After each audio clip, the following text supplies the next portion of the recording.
Штраф у 50 тисяч рублів за буцімто недонесення про злочин. Такого покарання вимагає окупаційна прокуратура для кримського татарина Енвера Топчі. Йому закидають неповідомлення про листування в соцмережі з Уміджоном Дададжоновим, який за версією ФСБівців брав участь в діяльності ІДІЛ. В справі Енвера Топчі окупаційний суд Совєтського району заслухав свідка обвинувачення та експерта-релігієзнавця. Також бранець виступив з так званим останнім словом. Адвокат Еміль Курбєдінов вважає закиди абсурдними, бо самого Дададжонова не визнано винним у будь-яких злочинах. Таким чином, каже Курбєдінов, ФСБ множить карні справи проти кримських татар, бо у так званому недонесенні звинувачують ще Айдера Аблякімова, Рідвана Умєрова та Айдера Кадирова.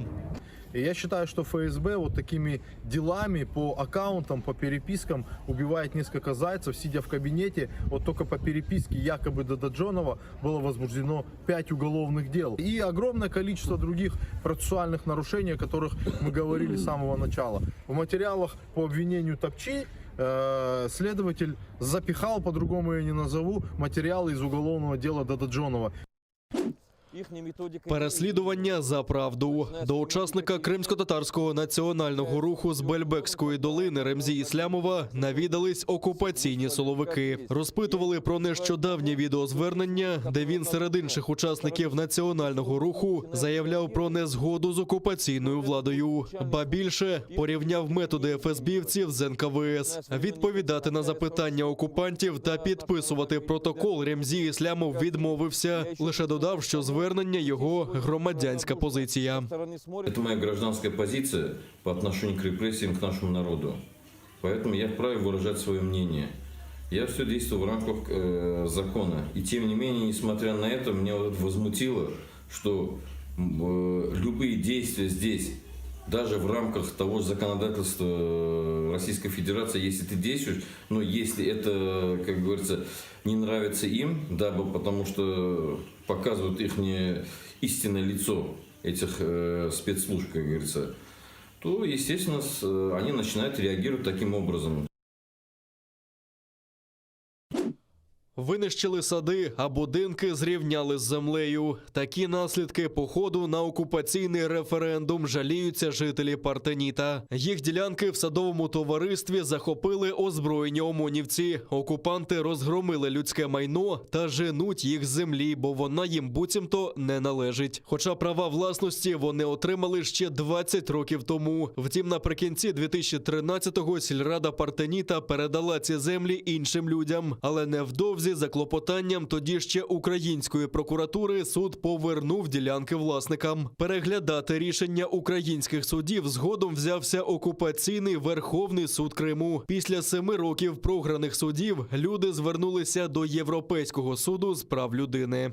Ми йшли в Росію, біжали на референдум голосувати, а тепер 7 років я в какой-то непонятной борьбе.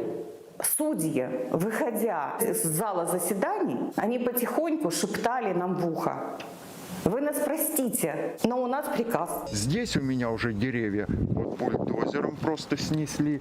Дальше у меня тоже бульдозер проехал вот через все. Часть деревьев снес, вывезли чернозем. С этого сада мы просто питаемся. При России у нас забирают землю, которые вот мы ухаживали, из помойки сделали сад.